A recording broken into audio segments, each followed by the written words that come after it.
You wanted the best. You've got the best podcast. The hottest podcast in the world.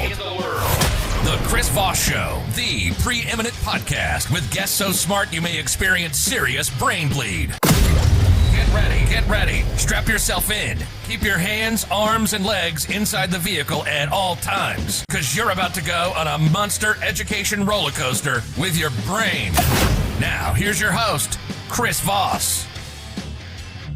Hi, folks. Chris Voss here from the ChrisVossShow.com, the ChrisVossShow.com. Hey, we're coming into a great podcast. We certainly appreciate you tuning in. I know I say that every show, and it sounds redundant, but I really do. From the bottom, the deepest wells of my soul, down near my feet. Is that where the deepest wells of your soul is near? Anyway, wherever that deep well is where I'm at the bottom of my appreciation for you as a listener on the Chris Voss Show. And I'm not laughing because I'm full of crap. I'm laughing because, I don't know, whatever I just made up, the bottom of your feet being the... Well, actually, the bottom of the feet would be your soul, right? The sole of your feet. Wow.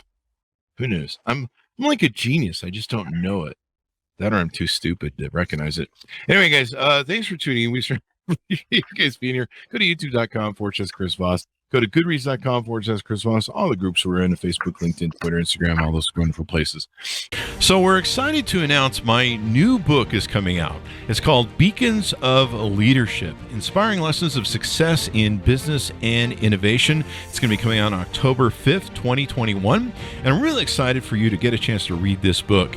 It's filled with a multitude of my insightful stories, lessons, my life, and experiences in leadership and character. I give you some of the secrets from my CEO entrepreneurial toolbox that I use to scale my business success, innovate, and build a multitude of companies. I've been a CEO for, 33, 35 years now. We talk about leadership, the importance of leadership, how to become a great leader, and how anyone can become a great leader as well. Or order the book wherever fine books are sold. We have another amazing author on the show today. He is the author of the newest book. You can pre-order it now. It's coming out May 3rd, 2022. F.A.R.T, F-A.R.T, top secret, no kids allowed, the F.A.R.T Diaries under hardcover. Peter Bakalian? You got it. You got on the front shot. Thank you. There we go. On the front. You normally ask that before the show, but we jump right into it. So he is, of course, going to be on the show. As you can already tell, he's intervened with himself, which we don't mind at all. He is an Emmy-winning Writers Guild nominated screenwriter who began as an intern at Walt Disney Studios in Burbank.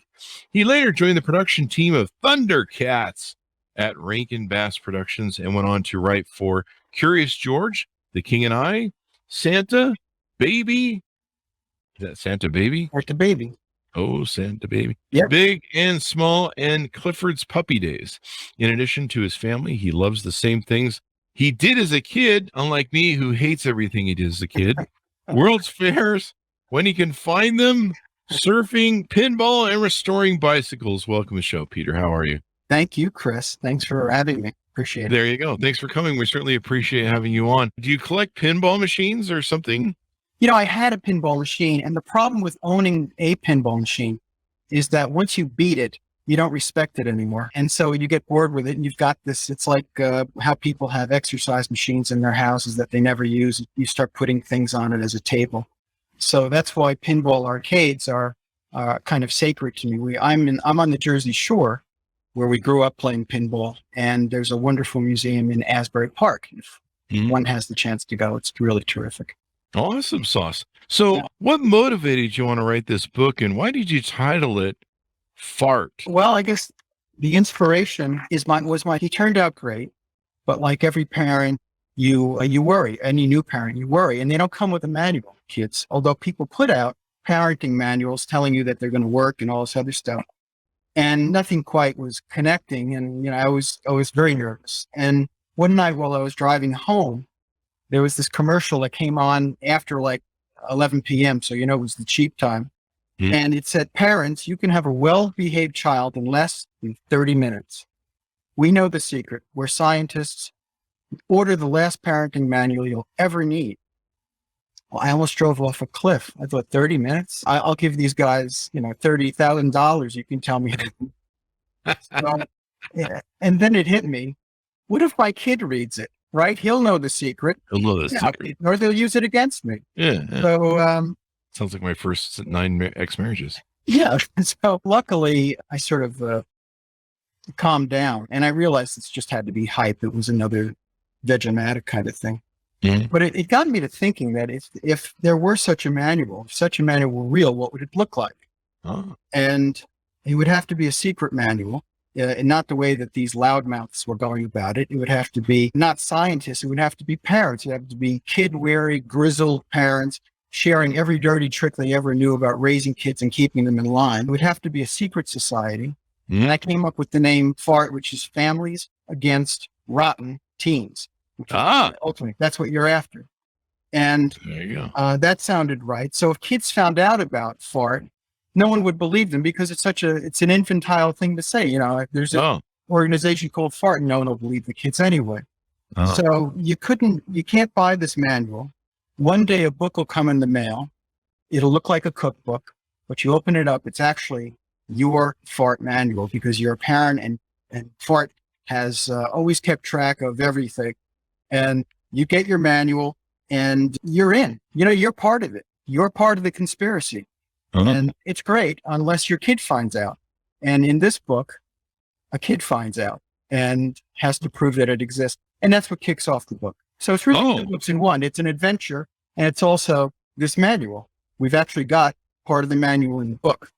So is it a story of the kid who finds the manual or is it a manual hidden in a story? It's a kid who finds the manual and he loses it. Oh. So, or he doesn't see it again. So he stumbles upon it. He only gets a glimpse of it. So he and his friends are out to prove in this first book that F.A.R.T really exists. So it's like trying to prove the Illuminati exists. It's that kind of those conspiracy things where nothing is as it seems. Mm. And it's a paranoid mystery. So Yeah. for kids, you know, and I guess that's going to be nightmare fuel for some of them, but it claims that there's a vast parental conspiracy. And, you know, there really is a vast parental conspiracy. When parents all get together and the kids are on the other side of the yard, parents are always sort of talking to each other about what works with their kids. And it's stuff that you never see in manuals. So the bottom line is it's written almost in the same vein as Mad Magazine or National Lampoon when I was growing up, that it looks like a manual. It, you know, it seems actual bona fide, but it's of course kind of ridiculous, but it's got to be fun. And that was the whole point. It's just a laugh. A good entertainment piece. Who's it targeted to? What age group? Well, it's appropriate for middle graders and up. And I think the publisher is using that as their touchstone, but it's just funny. And it's pretty accessible. I mean, I don't know if I should mention Diary of a Wimpy Kid, but I just did. That's kind of the gold standard where you've got something there's a lot of illustrations and graphics in this book as there is in that one. And it appeals to a broad spectrum. I think a lot of parents are going to get a kick out of it, but it is written for kids. I'm seeing some of the different pictures that are in here, and it's written kind of like in a diary format. Diary 1, Diary 2. It's very kid graphic friendly, and stuff, and has a lot of funny stuff in it. I'm seeing a lot of the Mad Magazine sort of stuff in the back of it. Yeah, that's the manual's in the back. We finally reveal it. I hate to give away the story, but you know, along for the ride. That's cool. That's cool. But you asked me who this is for. It's for reluctant readers. I was a reluctant reader growing up. And, you know, because I'm reading comic books and Mad and National Lampoon and this stuff. That's what I was doing. And, you know, which is fine. And my son was a reluctant reader. He reads now. And I read now, obviously. But that's really who I want to get to. Yeah. I mean, I was a reluctant reader. I hated reading about history and, you know, all the stuff they gave me in school. But yeah, I was a Mad Magazine and all the variations of Mad that were out there. What was the other ones? There was a Mad Magazine and there was Cracked? Yeah, Cracked. They have a YouTube channel now and stuff. They do. Cracked and Mad Magazine. I was so heartbroken when I found out it was shuttering. I think they're just putting out old episodes now or something. But yeah, it's definitely fun and interesting, and I love some of the funny stuff that you put into it. F.A.R.T, top secret, no kids allowed. Families against rotten teens. What are maybe some favorite little stories you want to tease out or Well, I could talk about some of the content sure. that's in there. The original title of the manual, which F.A.R.T was not the original title. The original title of the manual was How to Raise Your Rotten Kids Until They're Ready for Jail, which the publisher thought was a little harsh. Maybe. That is funny though. You got it. I actually thought that's what you're supposed to do, but I don't have kids, so that's probably why. When you open the manual, it looks like a manual. Yeah. And there are advertisements and products in there that only parents can buy. There's also tips from other parents. One of the tips that a parent gives in there is that if you want to look like a genius to your kid when he comes up to you to help him with his homework, what you should do is quietly buy the teacher's edition of whatever his textbook is. Oh. Get the answers, and then you can talk to your kid so your kid will be in awe of you. There's little stuff like that you can use just to, keep your kid off. There's an ad for a service called PermaSmile, which is a dental service, which will give your kid a permanent smile. It's like orthodontia, but they will smile forever. Oh. And so it's nice having a pleasant kid around, Yeah.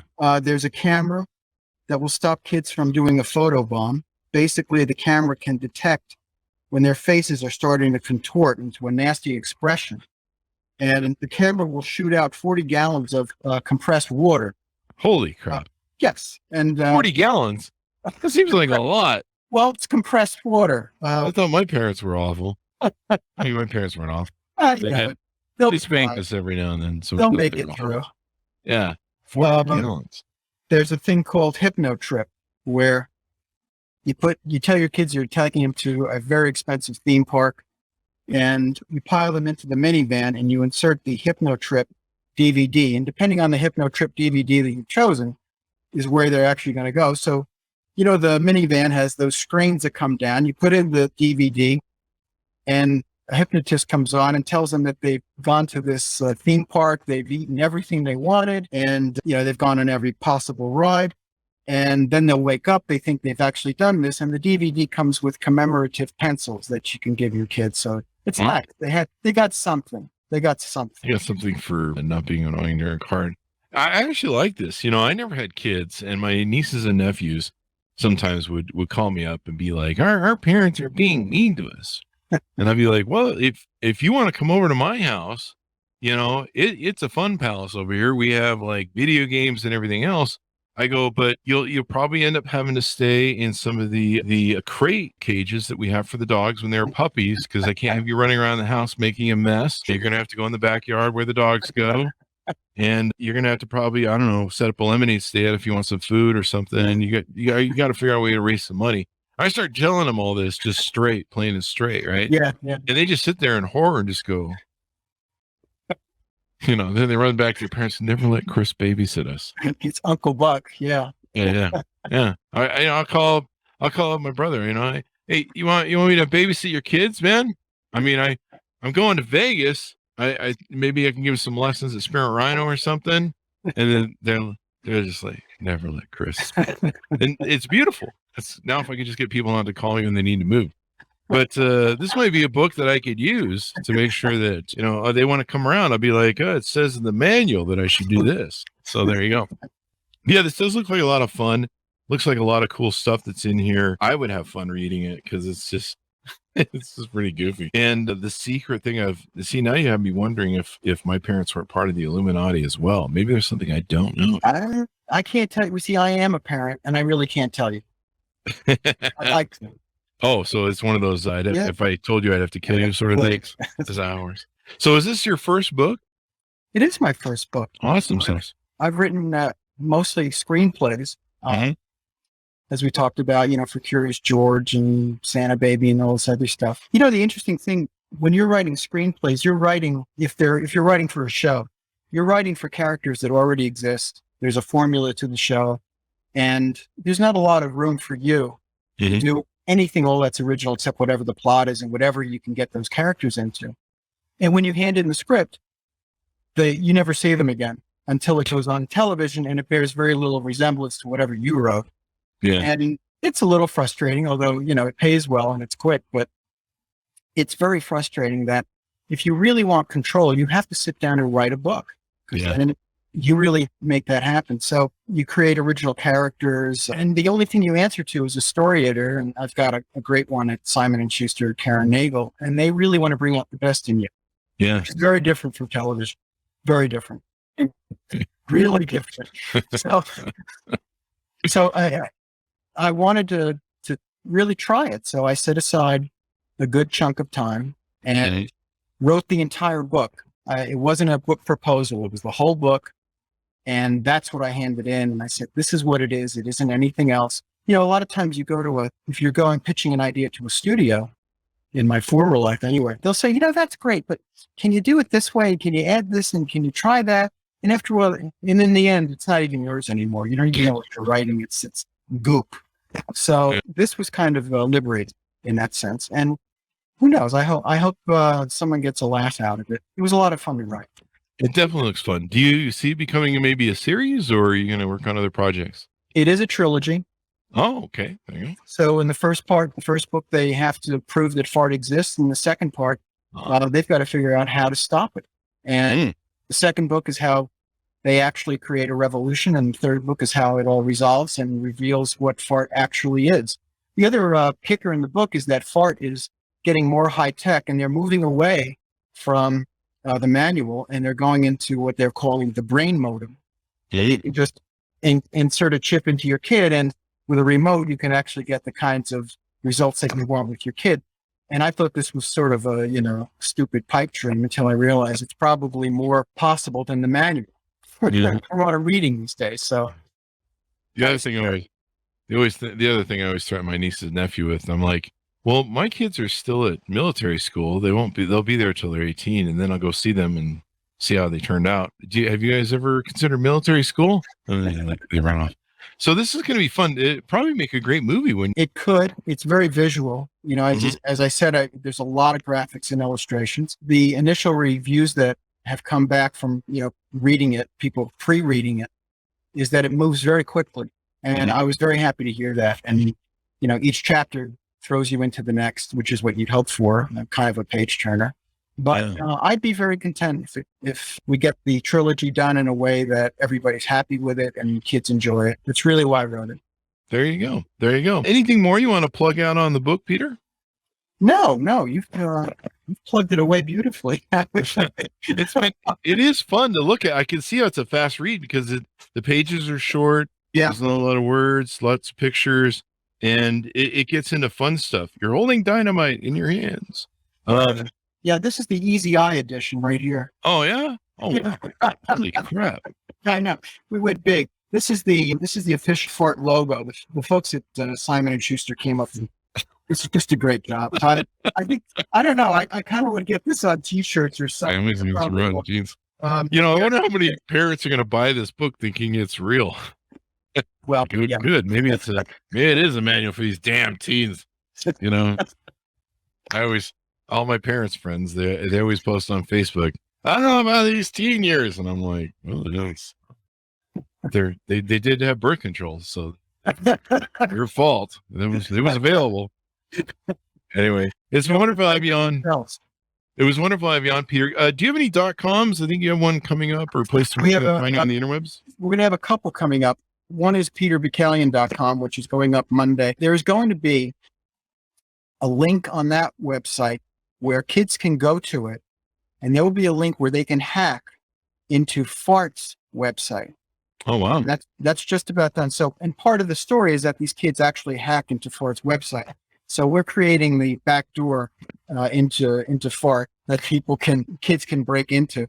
And then we're on Amazon right now. So just put in Peter Bakalian and there I'll be. Awesome sauce. That sounds like a lot of fun, man. It's got a three-dimensional virtual aspect to the book. Kids love that sort of stuff. I mean, nowadays, I would have loved it when I was reading J.R. Tolkien, if I could have gone on some website and, I don't know, seen more and stuff. Back when I had J.R. Tolkien books, they didn't really have any graphics. They had the maps, and that was about it. Well, I worked for Rankin Bass Productions, and they did The Hobbit. The first Hobbit back in the 70s. It was sponsored by Xerox, of all people, and They worked with the Tolkien estate and all that other stuff to do that. Very interesting.